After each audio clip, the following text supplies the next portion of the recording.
Good morning all of you. आप सभी का स्वागत है एसके इंस्टीट्यूट ऑफ फिजिक्स में। आज हम 12th क्लास का एक इंटरेस्टिंग टॉपिक पढ़ने जा रहे हैं जिसका नाम है कैपेसिटर एंड कैपेसिटेंस। इस लेक्चर में हम कैपेसिटर के बारे में जानेंगे, कैपेसिटेंस के बारे में जानेंगे, साथ में पैरेलल प्लेट कैपेसिटर के बारे में जानेंगे और हम ये भी जानेंगे कि जो अर्थ होती है, जो आपका कंडक्टिंग अर्थ है, वो उस पर कितने अमाउंट का कैपेसिटेंस होता है। सबसे पहले देखिए कि what do you mean by capacitor. Capacitor होता क्या चीज़ है। Basically it is a device that store energy और चार्ज। ठीक है ना। वो क्या स्टोर करती है, basically electrostatic field energy store करती है या फिर चार्ज स्टोर करती है। It provides temporary storage of energy in the circuit. Basically जो ये एनर्जी स्टोरेज होगा वो टेम्परेरी होगा। टेम्परेरी होने का मतलब क्या है, अगर सर्किट में जो आपके अदर इक्विपमेंट है, अगर उनको सम काइंड ऑफ एनर्जी चाहिए, उनको किसी टाइप की नीड है, तो जो ये कैपेसिटर, ये डिवाइस क्या करेगा, अपनी एनर्जी रिलीज कर देगा। ठीक है। That is release the energy when required. ठीक है ना। जब अदर इक्विपमेंट को कुछ ना कुछ एनर्जी चाहिएगी तो वो ये डिस्चार्ज कर देगा। ठीक है। बेसिकली कैपेसिटर फॉर्म कैसे होते हैं। When two parallel plate capacitors are placed in the space और एयर। ठीक है। जैसे आपके पास यहाँ पे दो मेटल्स हैं बेटा, देखो ये दो क्या हैं, कंडक्टिंग प्लेट हैं, कंडक्टिंग प्लेट्स हैं।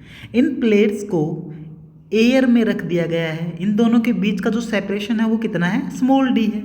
ठीक है ना। बेसिकली इन दोनों प्लेट्स के बीच में जो एनवायरनमेंट है वो कैसा एनवायरनमेंट है, इंसुलेटर का एनवायरनमेंट है। इंसुलेटर का मतलब क्या होता है, ये आपके सेरामिक सब्सटेंसेस भी हो सकते हैं, ग्लास भी हो सकता है, और इवन इन दोनों मेटेलिक प्लेट या कंडक्टिंग प्लेट के बीच में एयर भी हो सकती है। ठीक है ना। इनको आप इंसुलेटर्स बोलते हैं। और इन मटेरियल को आप क्या बोलते हो, डाइलेक्ट्रिक्स। बेसिकली डाइलेक्ट्रिक्स करता है क्या है, डाइलेक्ट्रिक्स कैपेसिटर की चार्जिंग कैपेसिटी को बूस्ट कर देता है, इंक्रीज कर देता है। ठीक है। कैपेसिटर आप फॉर्म कैसे करते हो, दो मेटेलिक प्लेट या फिर कंडक्टिंग प्लेट को आप स्पेस में रख देते हो जिसके बीच में सम काइंड ऑफ इंसुलेटर्स होते हैं। ठीक है। इन दोनों मेटेलिक प्लेट को आप वायर की हेल्प से अटैच कर देते हो। एक पे चार्ज होता है प्लस क्यू, सेकेंड मेटेलिक पे same amount of negative charge होता है माइनस क्यू। ठीक है। This combination form a capacitor. यही कॉम्बिनेशन आपका क्या फॉर्म करता है, कैपेसिटर फॉर्म करता है। ठीक है। इसके बाद एक टर्म आती है बेटा आपकी कैपेसिटेंस। ठीक है ना। कैपेसिटर का कैपेसिटेंस क्या होता है basically, it is the property of capacitor that measure its ability to store charge. कि कैपेसिटर आपका किस अमाउंट में, उसकी कितनी एबिलिटी है एनर्जी स्टोर करने की या फिर चार्ज स्टोर करने की, उसी एबिलिटी को आप किससे रिप्रेजेंट करते हो, कैपेसिटेंस से रिप्रेजेंट करते हो। इसका सिंबल क्या है, कैपिटल सी। अगर इसको किसी एग्जांपल की हेल्प से समझें, ये आपके पास एक स्फेरिकल कंडक्टर है बेटा। ठीक है। इस स्फेरिकल कंडक्टर पे आपने प्लस क्यू चार्ज दे दिया। ठीक है। You all are know the ability of conductors और you can say spherical conductors. जितना भी चार्ज आप उस कंडक्टर को दे रहे हो वो चार्ज यूनिफॉर्मली डिस्ट्रीब्यूट हो जाता है उसके सरफेस पे। ठीक है ना। जो ये प्लस क्यू चार्ज है इस स्फेरिकल कंडक्टर के सरफेस पे यूनिफॉर्मली डिस्ट्रीब्यूट हो जाएगा। इस पे कितने अमाउंट का चार्ज आ गया, प्लस क्यू अमाउंट का चार्ज। जैसे ही इस स्फेरिकल कंडक्टर पे जो चार्ज आया प्लस क्यू अमाउंट का, उसके कोरस्पोंडेंस इसका पोटेंशियल कितना हो जाएगा बेटा, इसका पोटेंशियल कितना हो जाएगा, V will be equal to 1/4 pi epsilon naught Q divided by R। ठीक है ना। यही तो होता है पोटेंशियल, जिसको आप बोलते हो KQ डिवाइडेड बाई R भी बोल देते हो कई बार। ठीक है। यहाँ से देखें तो देखो आप इस स्फेरिकल कंडक्टर पे एक चार्ज दे रहे हो। जैसे जैसे आपका चार्ज बढ़ रहा है उसके कोरस्पोंडेंस इस स्फेरिकल कंडक्टर का जो पोटेंशियल है वो भी बढ़ रहा है ना। You can say Q is directly proportional to V। जैसे जैसे Q बढ़ रहा है वैसे वैसे पोटेंशियल इसका राइज हो रहा है, ठीक है ना। So Q is directly proportional to V, और जब आप डायरेक्टली प्रोपोर्शनल के साइन को इक्वल टू में चेंज करते हो तो एक कोस्टेंट आता है, और वो कोस्टेंट यहाँ पे क्या है, C है बेटा, ठीक है ना। So Q will be equal to C times of V, where Q is the charge stored by the spherical conductor, V is the potential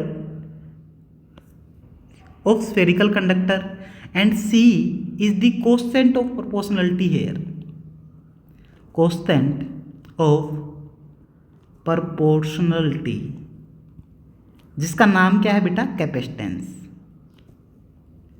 capacitance, ठीक है ना।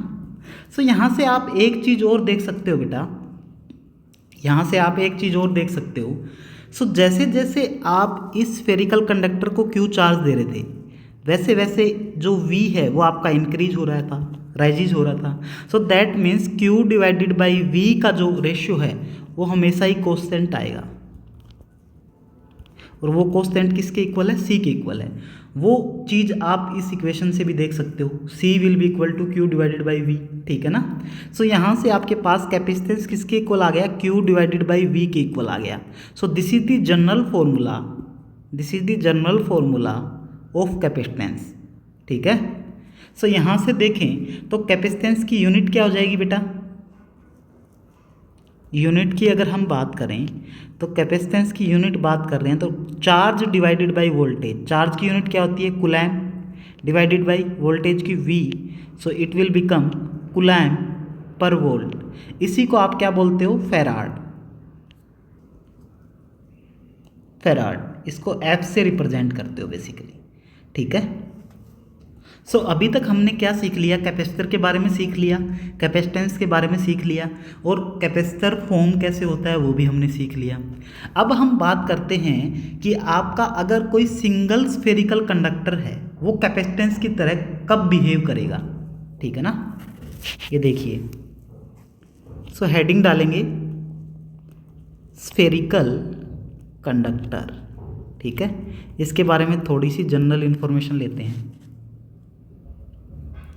आपके पास एक स्फेरिकल कंडक्टर है, ठीक है, ये इसका सेंटर है, और लेट अस सपोज दैट इसकी रेडियस कितनी है, R है। आपने क्या किया, इस स्फेरिकल कंडक्टर को एक Q चार्ज दे दिया बेटा, ठीक है, और क्या होगा, जो Q चार्ज है इसके सरफेस पे यूनिफॉर्मली डिस्ट्रीब्यूट हो जाएगा, ऐसे ऐसे बेटा, ठीक है ना। सो इसके सरफेस पे जो टोटल नेट चार्ज है वो कितना है बेटा, +Q है, ठीक है। इस +Q चार्ज की वजह से इस स्फेरिकल कंडक्टर का कुछ ना कुछ पोटेंशियल होगा। So potential due to +Q charge कितना आ जाएगा, V will be equal to 1/4 pi epsilon naught Q divided by R। So that is equation number first. अब देखो, ये जो स्फेरिकल कंडक्टर है स्पेस में कहीं x कोऑर्डिनेट पे रखा हुआ है, मान लो लेट अस सपोज दैट एक अनोदर स्फेरिकल कंडक्टर या फिर कंडक्टर है वो इनफाइनाइट पोजीशन पे रखा हुआ है, ठीक है, और उस इनफाइनाइट पोजीशन पे उसका पोटेंशियल कितना है, let us suppose that 0। Infinite position पे तो 0 ही मानते हैं। So we can say difference in potential,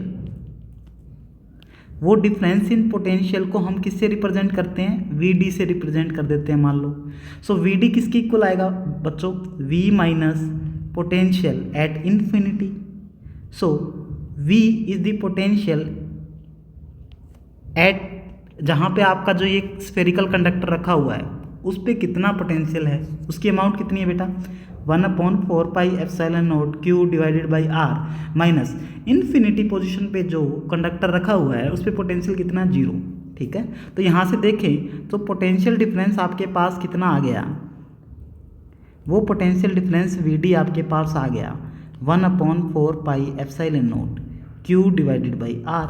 और आप जानते हो कि कैपेसिटेंस आप कैसे निकालते हो बच्चों, capacitance C will be equal to charge पर unit potential difference.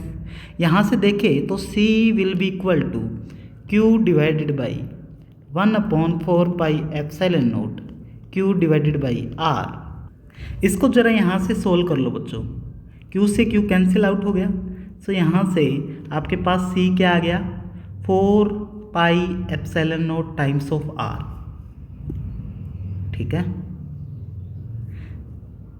So that is the amount of capacitance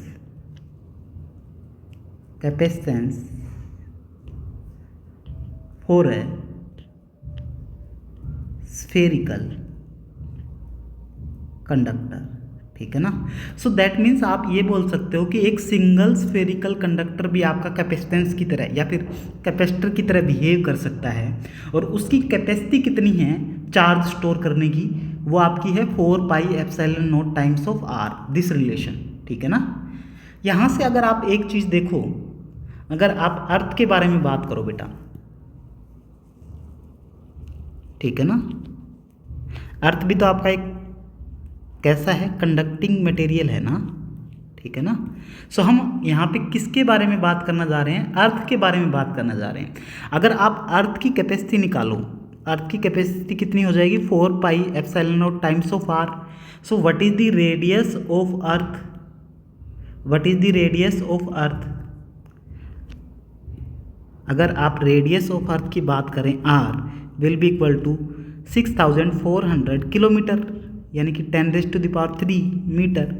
यहाँ से देखो बेटा capacity of earth will be equal to 4 pi epsilon naught, इसकी वैल्यू हो जाएगी 1/9 × 10⁻9 मल्टीप्लाई विद दी R 6400 × 10⁻3। ठीक है ना। अगर इसको अगर आप सोल्व करोगे C, तो वो आपका नियरली कितना आ जाएगा 711 माइक्रोफैराड के इक्वल आ जाएगा ये। ठीक है, लगभग। सो बेसिकली यहाँ से देखें जो आपका अर्थ है, ठीक है ना, जो कंडक्टिंग है, अर्थ का जो कैपेसिटी है चार्ज स्टोर या फिर एनर्जी स्टोर करने की, वो कितनी है 711 माइक्रोफैराड। सो यहाँ से हम ये बोल सकते हैं बच्चों कि जो आपकी फैराड होती है, फैराड होती है वो बहुत बड़ी यूनिट है। ठीक है, बहुत बड़ी यूनिट है, क्योंकि आप देख रहे हो जो अर्थ है उसका जो कैपेसिटेंस है वो किसके इक्वल आ रहा है 711 माइक्रोफैराड के इक्वल आ रहा है। सो दैट मीन्स फैराड आपकी बहुत बड़ी यूनिट है। सो कोई भी ऑब्जेक्ट कंडक्टिंग मटेरियल पे आपका 1 फैराड का चार्ज कभी भी हो ही नहीं सकता। ठीक है ना। ये किसी भी यूनिवर्स के मटेरियल के लिए, किसी भी यूनिवर्स के मटेरियल पे आपका 1 फैराड का कैपेसिटी नहीं हो सकती। ठीक है ना, नहीं हो सकती। सो बेसिकली यहाँ से आप ये बोल सकते हैं कि जो फैराड है आपकी वो बहुत बड़ी यूनिट है। सो जनरली जो भी कैपेसिटेंस होते हैं उनकी कैपेसिटी को हम किस में मेजर करते हैं, माइक्रो फैराड में। ठीक है ना, या फिर मिली फैराड में। Okay, so that is the general question. इसके बाद एक बात आती है पैरेलल प्लेट कैपेसिटर की बात आती है बच्चों। ठीक है, वो पैरेलल प्लेट कैपेसिटर देखें बेटा, पैरेलल प्लेट कैपेसिटर। ठीक है। सो पैरेलल प्लेट कैपेसिटर में क्या होता है, पैरेलल प्लेट कैपेसिटर में क्या होता है, 2 कंडक्टिंग मटेरियल होते हैं आपके पास या फिर प्लेट्स होती हैं, उनको आप स्पेस में रख देते हो जिनके बीच में सेपरेशन आपका कितना होता है स्मॉल d होता है। A is the area of the plate. ठीक है, इन दोनों के बीच का डिस्टेंस कितना है बेटा स्मॉल d, और इस प्लेट का एरिया कितना है A इज द एरिया। ठीक है। सो बेसिकली अगर लेट अस सपोज दैट कि इसकी जो फर्स्ट प्लेट है उस पर चार्ज कितना है +Q, सेकंड प्लेट है उस पर चार्ज कितना है -Q। यहाँ पे 3 पोजीशन है बेटा, एक पोजीशन है बिटवीन द प्लेट, एक पोजीशन है आपकी towards left side from the first plate, एक आपकी राइट साइड यहाँ कहीं। So this is first position, second position, third position. ठीक है ना। सो हमें क्या निकालना है, पैरेलल प्लेट कैपेसिटर की कैपेसिटी निकालनी है। ठीक है, कैपेसिटेंस निकालना है बेसिकली। ठीक है, तो फर्स्ट पोजीशन पे अगर इस कम्बिनेशन की वजह से मैं इलेक्ट्रिक फील्ड निकालूं तो मेरा कितना आ जाएगा, इस पॉजिटिव चार्ज मेटेलिक प्लेट की वजह से इलेक्ट्रिक फील्ड की डायरेक्शन कौन सी होगी, टुवर्ड्स द लेफ्ट, और उसकी वैल्यू किसकी इक्वल होगी, sigma divided by 2 epsilon not. इस फर्स्ट पोजीशन पे सेकंड प्लेट की वजह से जो मेरी इलेक्ट्रिक फील्ड की डायरेक्शन होगी वो कैसी होगी, टुवर्ड्स द राइट डायरेक्शन, और उस पर मेरी इलेक्ट्रिक फील्ड की वैल्यू कितनी होगी, sigma divided by 2 epsilon naught. ठीक है ना। एक की वजह से जो इलेक्ट्रिक फील्ड की डायरेक्शन है नेगेटिव डायरेक्शन में, एक की वजह से पॉजिटिव डायरेक्शन में, और दोनों का जो मैग्नीट्यूड है वो सेम है। सो दैट मीन्स फर्स्ट पोजीशन पे मेरे इलेक्ट्रिक फील्ड की वैल्यू कितनी आ जाएगी, 0 आ जाएगी। ठीक है ना। सिमिलरली अगर मैं थर्ड पोजीशन की बात करूं तो मेरी जो ये -q चार्ज वाली मेटेलिक प्लेट है उसकी वजह से इलेक्ट्रिक फील्ड होगी लेफ्ट डायरेक्शन में, उसका मैग्नीट्यूड कितना होगा बेटा, sigma divided by 2 epsilon not. इस थर्ड पोजीशन पे इस first metallic plate +q charge की वजह से इलेक्ट्रिक फील्ड की डायरेक्शन होगी इस डायरेक्शन में, उसका अमाउंट भी कितना होगा, sigma divided by 2 epsilon naught. So basically इस मैग्नीट्यूड से ये वाला मैग्नीट्यूड कैंसिल आउट, तो थर्ड पोजीशन पे इलेक्ट्रिक फील्ड की जो वैल्यू है वो कितनी होगी बच्चों, 0। अगर मैं सेकंड पोजीशन की बात करूं, सेकंड पोजीशन की बात करूं तो सेकंड पोजीशन पे इस +q चार्ज वाली मेटेलिक प्लेट से जो इलेक्ट्रिक फील्ड की डायरेक्शन होगी वो इस डायरेक्शन में, उसका मैग्नीट्यूड कितना होगा, sigma divided by 2 epsilon not. इस नेगेटिव प्लेट चार्ज की वजह से इस सेकंड पॉइंट पे इलेक्ट्रिक फील्ड की डायरेक्शन इस डायरेक्शन में, उसका अमाउंट कितना होगा, इस नेगेटिव प्लेट की वजह से जो इलेक्ट्रिक फील्ड की डायरेक्शन होगी वो भी राइट डायरेक्शन में होगी बेटा, उसका अमाउंट कितना होगा, sigma divided by 2 epsilon naught. ठीक है। सो बेसिकली अगर मैं सेकंड की बात करूं, ठीक है ना, यानी कि बिटवीन दी प्लेट, वहाँ पे मेरा जो नेट इलेक्ट्रिक फील्ड है वो कितना है बच्चों, sigma divided by 2 epsilon naught plus sigma divided by 2 epsilon naught. So E net will be equal to sigma divided by epsilon naught. ठीक है ना। और वो उसकी डायरेक्शन कहाँ पे होगी, towards the positive x direction. So आपको अब यहाँ पे इलेक्ट्रिक फील्ड की वैल्यू पता चल गई कि दोनों पैरेलल प्लेट्स के बीच में किसी एक पर्टिकुलर पोजीशन पे इलेक्ट्रिक फील्ड की वैल्यू कितनी है, E net will be equal to sigma divided by epsilon naught. यहाँ से अगर मैं बात करूँ बेटा, यहाँ से अगर मैं बात करूँ ई किसके इक्वल आया था मेरा, sigma divided by epsilon not. और जो सिग्मा होता है वो क्या होता है, surface charge density on the plate, उसकी वैल्यू कितनी हो जाएगी बेटा, Q डिवाइडेड बाई एरिया। ऐसे ही तो डिफाइन करते हैं। सिग्मा आपका है क्या यहाँ पे, सरफेस चार्ज डेंसिटी। ठीक है ना। सरफेस चार्ज डेंसिटी को आप कैसे डिफाइन करते हो, चार्ज पर यूनिट एरिया। एरिया कितना है इस प्लेट पे, ए एरिया। सो इलेक्ट्रिक फील्ड की वैल्यू आपके पास क्या आ गई, Q divided by A epsilon not. और आपको पता है कि जो चार्ज होता है वो किसके इक्वल होता है, CV के इक्वल होता है। You have to find out the capacity, यानी कि आपको C की वैल्यू निकालनी है बेटा। C will be equal to Q divided by V।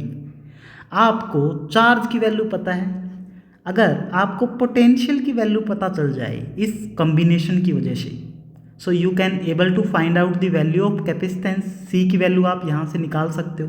So that is your equation number first, ये आपकी इक्वेशन नंबर सेकंड हो गई। यहाँ से देखूँ तो पोटेंशियल कैसे निकालेंगे बेटा, पोटेंशियल को मैं लिख सकता हूँ electric field times of D।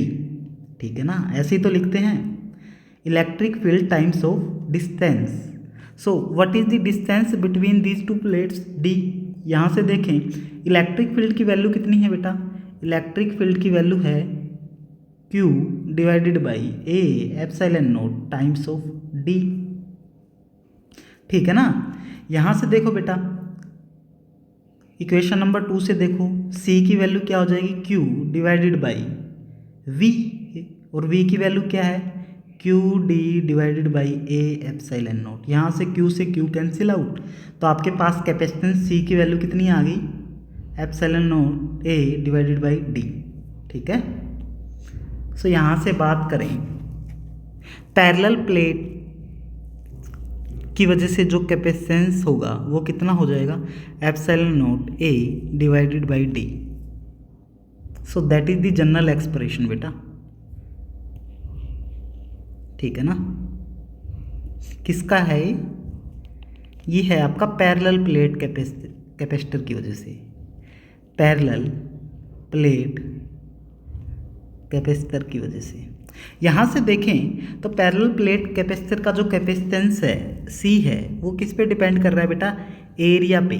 और कैसा रिलेशन है, डायरेक्टली प्रोपोर्शनल का,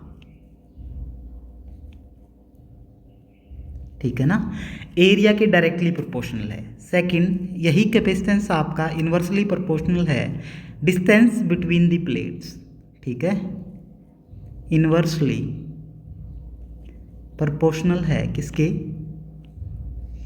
to the distance between the plates.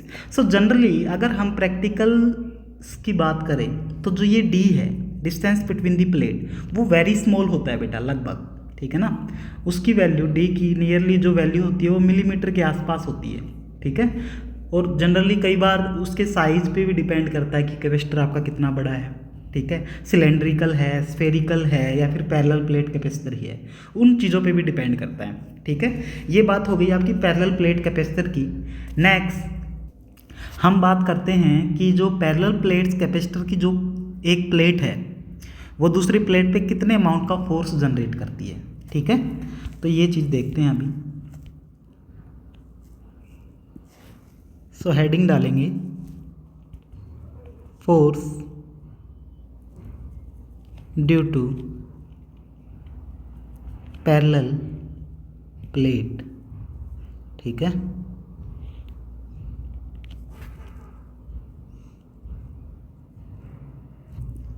ये देखो यहाँ पे आपका एक पैरेलल प्लेट कैपेसिटर है, वो स्पेस में कहीं पे रखा हुआ है और इन दोनों कंडक्टिंग प्लेट्स के बीच की जो डिस्टेंस है वो कितनी है बेटा, डी है। जो ये फर्स्ट मेटेलिक प्लेट है वो इस सेकंड मेटेलिक प्लेट की जो पोजीशन है उस पोजीशन पे एक इलेक्ट्रिक फील्ड लगाएगी और उसकी डायरेक्शन कैसी होगी, टुवर्ड्स द एक्स डायरेक्शन। जो ये फर्स्ट मेटेलिक प्लेट है जहाँ पे ये सेकंड मेटेलिक प्लेट रखी हुई है उस पर एक इलेक्ट्रिक फील्ड प्रोड्यूस कर रही है बेटा, और उस इलेक्ट्रिक फील्ड प्रोड्यूस करने की जो वैल्यू है वो कितनी है बेटा, sigma divided by 2 epsilon naught, ठीक है ना। सो बेसिकली कोई भी चार्ज, कोई भी सरफेस चार्ज डेंसिटी वाला मटेरियल एक इलेक्ट्रिक फील्ड जनरेट करता है, ठीक है। और उस इलेक्ट्रिक फील्ड की वैल्यू किसी एक पर्टिकुलर पोजीशन पे मेटेलिक प्लेट की वजह से हम कैसे निकालते हैं, ऐसे E will be equal to sigma divided by 2 epsilon naught, ठीक है। और अगर इस पोजीशन पे जो ये सेकंड मेटेलिक प्लेट रखी हुई है उस पे चार्ज कितना है बेटा, उस पे चार्ज है minus of Q. So we are going to find out the force on the second metallic plate due to the first metallic plate. Force on the minus Q, force on the second, so that is the second metallic plate और ये आपकी होगी first metallic plate. Second plate due to first will be, उसको मैं F नाम दे रहा हूँ, वो क्या हो जाएगा, Q times of electric field generated by the first metallic plate, ठीक है ना, ये E1 हो जाएगा।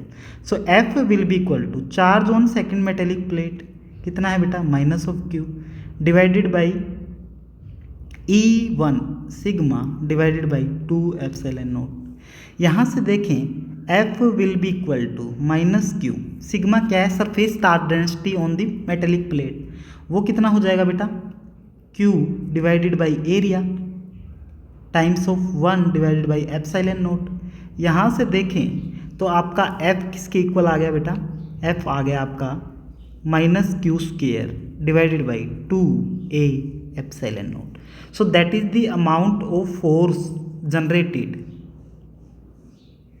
On the second metallic plate due to the first, ये आपका क्या आ गया, फोर्स, ठीक है। कितने अमाउंट का फोर्स लगा रही है फर्स्ट मेटेलिक प्लेट सेकंड पे। इस नेगेटिव साइन का क्या सिग्निफिकेंस है? नेगेटिव साइन का सिग्निफिकेंस है that means this force is in attractive, ठीक है ना। ये फोर्स आपका कैसा है बेटा? अट्रैक्टिव है। वो चीज़ तो आपको पता चल ही रही है कि जो फर्स्ट मेटेलिक प्लेट है उस पर चार्ज कैसा है प्लस क्यू, सेकंड पे कैसा है minus of Q, so that means there will be some kind of force which is attractive, ठीक है ना। वो फोर्स कैसा होगा? अट्रैक्टिव होगा। सो ये बात रही आपकी पैरेलल प्लेट कैपेसिटर की, और फोर्स कैसे जनरेट करते हैं। नेक्स्ट एक क्वेश्चन कर लेते हैं इन्हीं टॉपिक्स के बेस पे। सो क्वेश्चन देखिए बेटा ध्यान से, क्वेश्चन देखिए बेटा। Two uniformly charge spherical drop at potential V collides to form a larger drop. आपके पास क्या है? दो metallic you can say charge spherical drop है, ठीक है, सेम साइज की हैं बेटा, ठीक है। सो इस पे पोटेंशियल कितना है बेटा? V है, और इस सेकंड पे भी पोटेंशियल कितना है? V है, ठीक है। Let us suppose that, question पढ़िए एक बार। If the capacity of the each smaller drop is C, इसकी जो कैपेसिटेंस है फर्स्ट ड्रॉप का वो कितना है? C, और सेकंड का भी कितना है? C है। Then find the capacity and the potential of larger drop. क्या हुआ कि ये जो दो स्मॉलर ड्रॉप्स हैं, लेट अस सपोज दैट कि इस पे भी चार्ज कितना है? Q, इस पे भी चार्ज कितना है? Q है, ठीक है। ये दोनों एक दूसरे से कोलाइड कर गई, कोलैप्स कर गई, और इन्होंने एक लार्ज ड्रॉप बना ली, ठीक है। सो इस लार्जर ड्रॉप का आपको तो एक तो कैपेसिटेंस निकालना है, ठीक है, सेकंड इसका पोटेंशियल निकालना है। ये क्वेश्चन है बेटा, ठीक है। सो यहाँ से अगर आप एक चीज़ देखो, इनिशियली इन दोनों जो स्मॉलर ड्रॉप्स पे चार्ज कितना है? Q फर्स्ट पे, सेकंड पे चार्ज कितना है बेटा? उस पर भी प्लस Q, ठीक है। सो दैट मीन्स जो नेट चार्ज है आपका वो सेम रहना चाहिए। सो इस बिगर ड्रॉप पे जो चार्ज होगा Q on bigger drop will be equal to 2 times of Q होगा। सेकंड, इस फर्स्ट स्मॉलर ड्रॉप और सेकंड स्मॉलर ड्रॉप का जितना वॉल्यूम है, इन दोनों का वॉल्यूम मिला के जो बिगर ड्रॉप है उसके इक्वल आना चाहिए। So that means we can say V1 plus V2 will be equal to volume of larger drop, ठीक है ना, बिगर ड्रॉप। यहाँ से देखें V1 कितना होता है बेटा? 4 divided by 3 pi R cube. Late us suppose that R is the radius of the smaller drops and capital R is the radius of the bigger drop, plus 4/3 pi R cube will be equal to 4 divided by 3 pi capital R cube। यहाँ से देखो 4 divided by 3 pi cancel out हो जाएगा, तो आपके पास जो value आ गई वो किसकी इक्वल आ गई?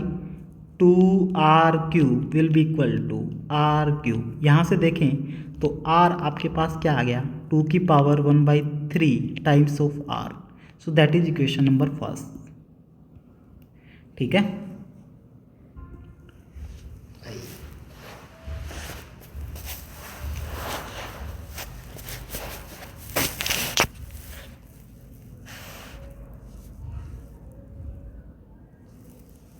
ठीक है,